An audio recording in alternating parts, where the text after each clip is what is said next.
Halo adik-adik, selamat datang di channel Ayo Sekolah Fisika. Pada video pembelajaran kali ini, kembali lagi bersama saya Mr. YP. Kita akan membahas soal-soal persiapan masuk perguruan tinggi negeri seperti UTBK, SBMPTN atau SNMPTN Fisika, seleksi mandiri seperti SIMAK UI dan UTUL UGM.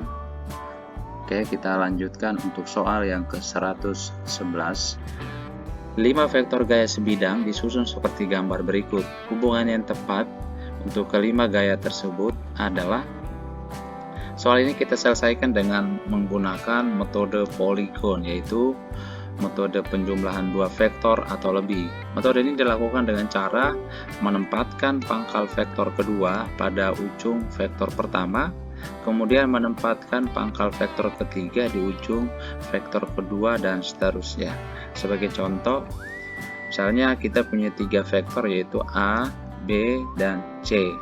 Maka ketika kita menjumlahkan atau mencari resultan dari ketiga vektor ini, cukup kita menggambarkan dengan metode polygon, yaitu pangkal vektor B kita gambarkan di ujung vektor A. Kemudian pangkal vektor C kita gambarkan di ujung vektor B.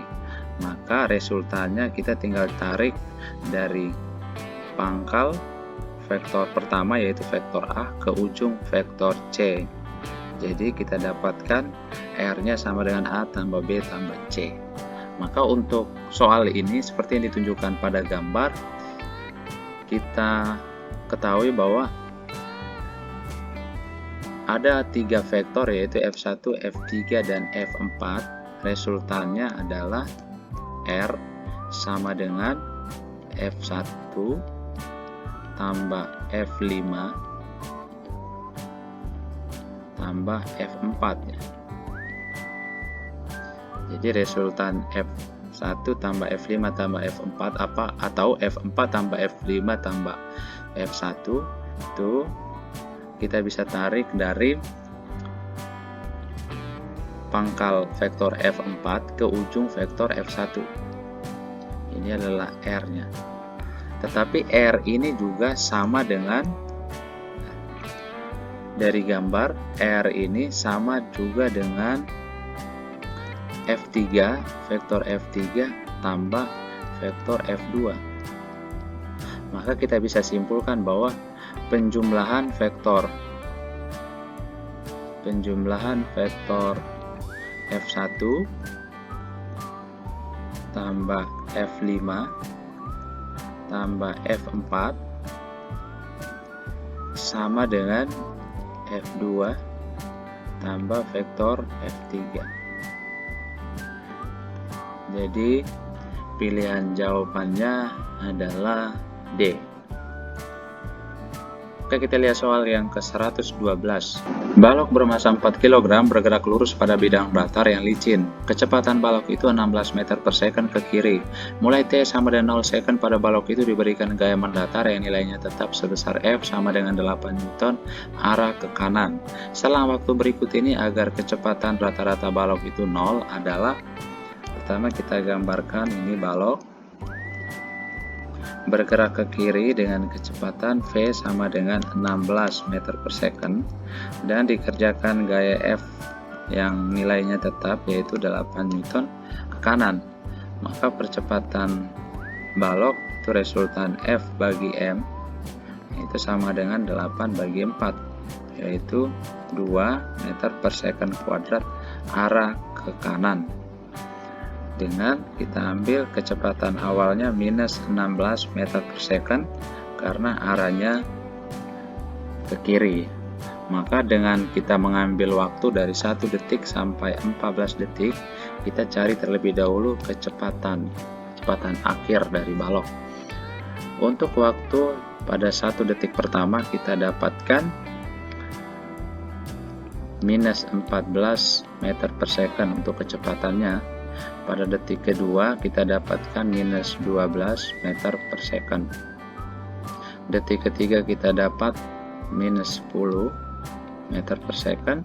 Keempat minus 8 meter per second.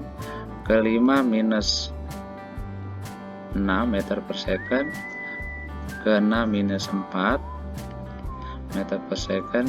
Pada detik ke-7 minus 2 meter per second, detik ke-8 0, detik ke-9 plus 2, detik ke-10 plus 4 meter per second, detik ke-11 plus 6, detik ke-12 plus 8 meter per second, detik ke-13 plus 10 meter per second, dan detik ke-14 plus 12 meter per second.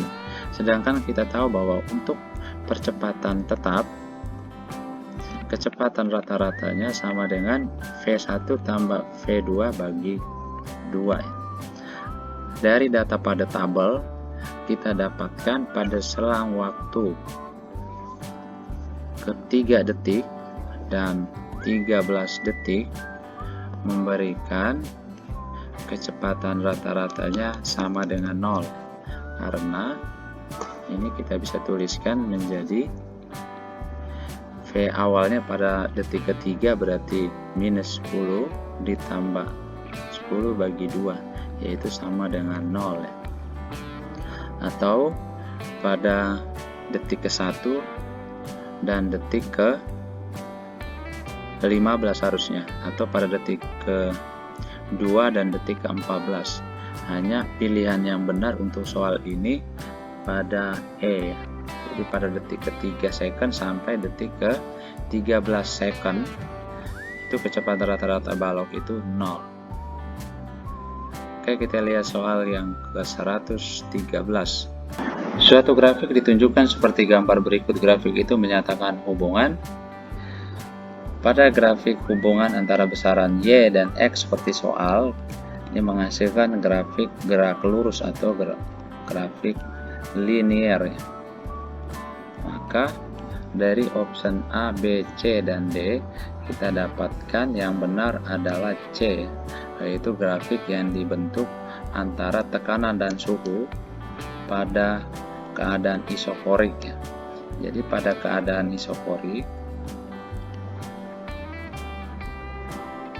yaitu pada volume tetap, maka persamaan PV sama dengan nRT kita bisa tuliskan menjadi P per T sama dengan nR per V. Ini merupakan nilai yang tetap.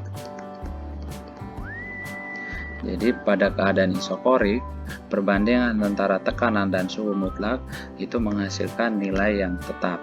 Maka grafik yang sesuai untuk hubungan ini adalah grafik berupa garis lurus linear ya, antara P dengan suhu mutlak, antara tekanan dan suhu mutlaknya. Oke, kita lihat soal yang ke-114. Partikel dari keadaan diam meluncur turun menyusuri suatu bidang lengkung vertikal yang licin seperti gambar berikut. Pernyataan yang benar tentang gerak partikel pada bidang lengkung adalah: pertama, kita mencari percepatan ya. Percepatan awal partikel pada titik A, kemudian sampai di titik B di dasar bidang lengkung.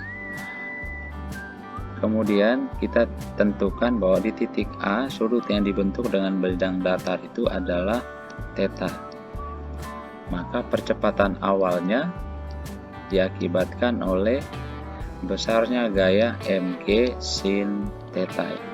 Maka kita bisa tuliskan percepatan di titik A itu sama dengan mg sin theta, gaya dibagi m, partikel, massa partikel. Maka kita dapatkan g sin theta. Jadi percepatan partikel ini bergantung pada sudut yang dibentuk dengan bidang datar, jadi sudut tetanya. Ketika partikel bergerak dari titik A ke B, ketika partikel bergerak dari titik A menuju titik B, sudut tetanya semakin kecil. Karena sudut theta semakin kecil, maka sinus theta juga semakin kecil. maka nilai dari G sin theta pasti semakin kecil. Maka ketika bergerak dari A ke B, percepatannya semakin kecil. Percepatan partikel semakin kecil.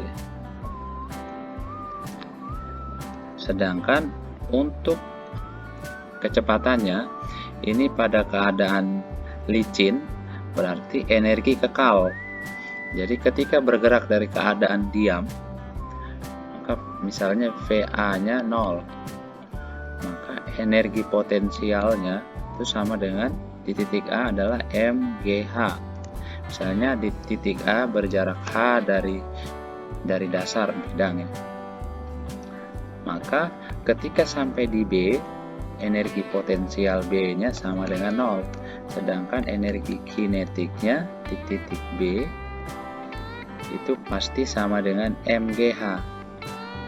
Kita cari, misalnya energinya harus kekal ya, energi mekaniknya harus kekal antara titik A dan titik B, maka kita bisa tuliskan EPA tambah EKA sama dengan EPB tambah EK di titik B.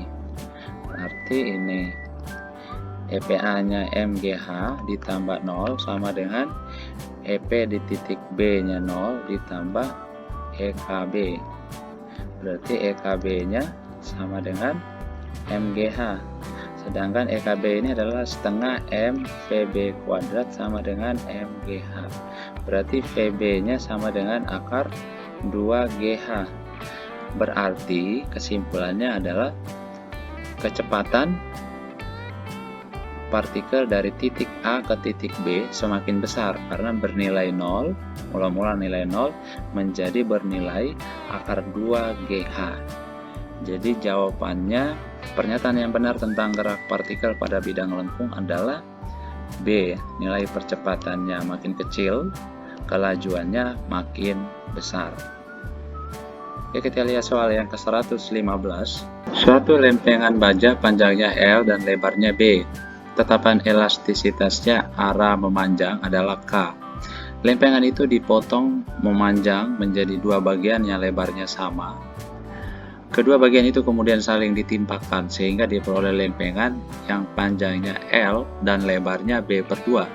Tetapan elastisitas lempengan yang baru itu dalam arah memanjang adalah seperti yang ditunjukkan pada gambar. Suatu lempengan baja dengan panjang L, lebarnya B, dan tebalnya T ya. Karena sangat kecil, tebalnya sangat kecil, maka dapat diabaikan. Jadi tebal lempengan dapat diabaikan. Kita tahu bahwa tetapan elastisitas suatu bahan itu K sama dengan E kali A bagi L. Dengan E itu sama dengan modulus elastis. Sedangkan A ini adalah luas penampang. Pada soal ini adalah B kali T.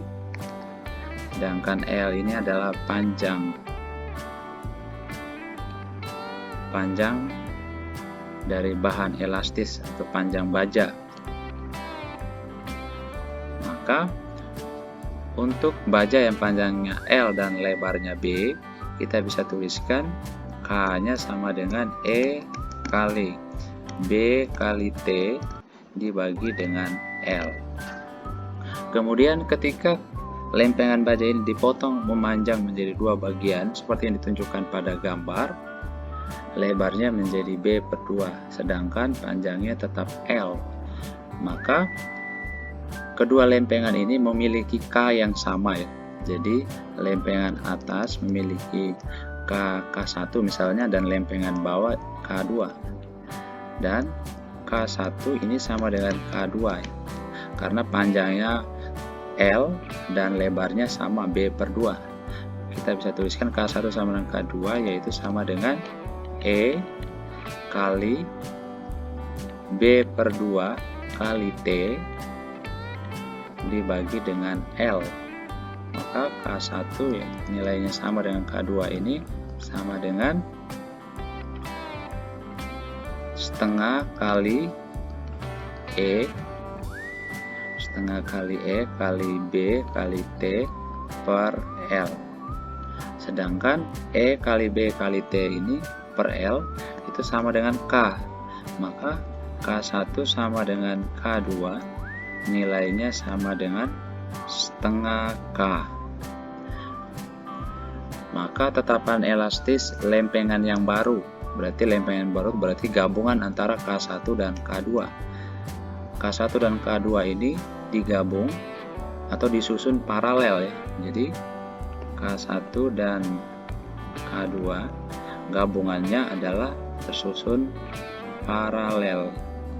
Maka K totalnya sama dengan K1 tambah K2. Jadi sama dengan setengah K tambah setengah K, yaitu sama dengan K.